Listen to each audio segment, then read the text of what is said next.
Statistical information గానో ఇంకోటి గానో అయ్యి ఉండొచ్చు. కానీ అక్కడ ఎక్కడ పోలిక వచ్చింది అంటే అమరావతి దేవతల రాజధాని అని చెప్తా ఉంటారు కానీ అని వాళ్ళు ప్రాస్టిట్యూట్స్ అనే ప్రస్తావన తెచ్చారు. ఆ తేవతం అనేది వివరంగా ఆయన చెప్పి ఇదో వీళ్ళందరూ హత్య అయ్యారు, నేను అన్నది అది కాదు, వీళ్ళందరికీ వాళ్ళు అలా ఇంటే నేను క్షమాపణ చెప్తున్నాను బేషరతుగా చెప్పిన నేపథ్యంలోనే ఉంటది. లేదంటే ఇంకేది ఇక్కడ భారతీ రెడ్డి గారు, జగన్ గారు ఇది మొత్తం ఒకటొకటి వచ్చేస్తా ఉంటాయి. గతంలో ఉన్న ఇప్పుడు తానేటి వంటి గారు కనుక అక్కడ అతను రేప్ చేయడానికి వెళ్ళలేదు, దొంగతనానికి వెళ్ళాడు, రేపు జరిగిపోయింది అన్నారు. ఇవన్నీ వస్తాయి ఒకదానికి అంతు ఉండదు. దీనికి ఖచ్చితంగా దీనికి అడ్డుకట్టపడాలి. అదేవిధంగా ఇదే వెర్షన్ కనుక మరింత విస్తృత స్థాయిలో అమరావతి ఆ ప్రాస్టిట్యూట్స్ అనే వెర్షన్ కనుక బయటకు వెళ్ళిపోతే ఇప్పటికే మనకి పరిశ్రమలు రావు. అమరావతి కాంట్రవర్సీ అనేది ఎప్పటి నుంచో నెలకొనుంది.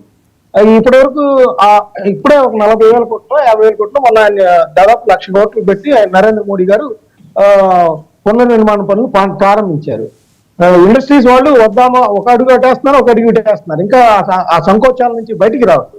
ఇలాంటి నేపథ్యంలో ఈ విధమైన ప్రచారం అనేది ఖచ్చితంగా అమరావతి మీద చెడు అభిప్రాయం కల్పిస్తుంది. సో ఆ అభిప్రాయం కలగకుండా చూడాల్సిన బాధ్యత అందరి మీద ఉంది. ఎందుకంటే ఇప్పటికే 10 ఏళ్ళు అయిపోయింది, మనకు రాజధాని లేదు. కొంతకాలం 3 రాజధానులు అన్నారు, అంతకుముందు పెట్టినవన్నేమో పాడు పెట్టారు, శ్మశానం అన్నారు. ఇప్పుడే జరుగుతుంది, జరగనివ్వాలి కదా. ఆ జరగనివ్వకుండా దాని మీద దుష్ప్రచారం చేస్తే దాని రిప్లికేషన్స్ ఆంధ్రప్రదేశ్ అభివృద్ధి మీద పడతాయి అనేది నేను అంటాను. సురేష్ సార్, ఇది భారీ కుట్ర సార్. సురేష్ భారీ కుట్ర అంటున్నారు. ఇప్పుడే ఊపిరి పోసుకుంటుంది, మళ్ళీ ఊపిరి తీయడానికి ఏదో జరుగుతుంది అన్నది వాళ్ళ అనుమానాలు. అది మీ ద్వారా చేస్తున్నట్లుగా ఎలా ఉందంటే సార్, ఇది ఊపిరి పోసుకునేది ఏంది, ఊపిరి తీయడం ఏంది? ఆ రెండు చంద్రబాబు నాయుడు గారి చేతిలో పిడికిల్లో బిగించుకొని ఉంటే మాకేం సంబంధం? ఊపిరి పోయాలనా ఊపిరి తీయాలనా? 2014-19లో ఊపిరి పోస్తానని చెప్పి ఊపిరి తీసి వెళ్ళాడు ఆయన. ఇప్పుడు ఆయనే ఊపిరి తీసి వెళ్తాడు, మాకేం సంబంధము? ఆయన అసలు ఇప్పటికీ కనీసం ఆ అమరావతి తాలూకా ఏం చేస్తున్నారో, లక్షలాది కోట్ల రూపాయలు యావత్ రాష్ట్ర మొత్తం మీద అప్పు తెప్పించుకొని అమరావతిలో పెడుతున్నారు. సరే, సంతోషం. ఇప్పటి వరకు 1,50,000 కోట్ల అప్పు ఏం జరిగిందో తెలీదు. ఏమన్నా మాట్లాడితే అమరావతి నిర్మాణం అంటున్నారు, సంతోషం. సురేష్ ఓకే, నిర్మాణాలు ఇవన్నీ కూడా టాపిక్ డైవర్ట్ అవుతుంది. ఇప్పుడు జరిగిన దాంట్లో ఏమైనా కుట్ర ఉందా?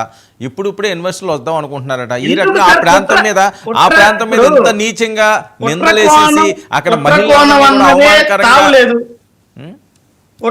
కుట్ర కోణం అనేటువంటి ప్రశ్నకి తావే లేదు. మాకు ఎటువంటి అభ్యంతరము లేదు. ఈ యొక్క అమరావతి ప్రతిపాదన గాని, వాళ్ళు దాని మీద చేస్తున్నటువంటి కార్యక్రమాలు కానీ, లేదా ఏదైనా కూడా సరే మాకు ఎటువంటి అభ్యంతరము లేదు.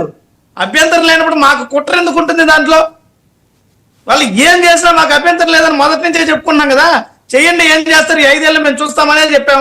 ఎందుకంటే 14 నుంచి 19 మాకు అనుభవం, ఎక్స్పీరియన్స్ తో అనుభవంతో చెప్తున్నాం. అలా ఉద్ధరించేది ఏమి ఉండదని మాకు తెలుసు కాబట్టి మేము పెద్దగా దాని మీద మాకేం ఎటువంటి అభ్యంతరం లేదు. ఏమీ జరగదు, ఎక్కడ ఇటుక అక్కడే ఉంటది. ఏమన్నా సరేలేండి, అభివృద్ధి చెందుతాదో చెందదో ఏంటన్నది కాలం నిర్ణయిస్తుంది. కానీ ఈ రకంగా మాట్లాడడంలో ఏదో విషయం చెబుతున్నారు, కుట్రని కదా.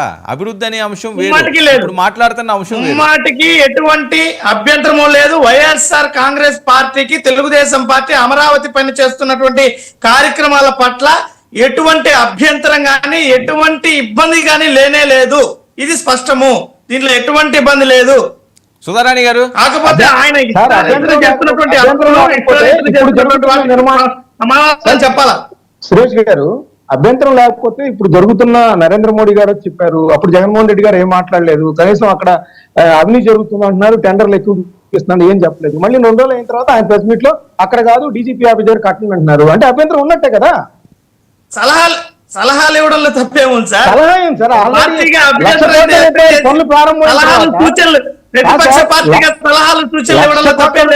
ప్రారంభమైన తర్వాత మళ్ళీ అక్కడ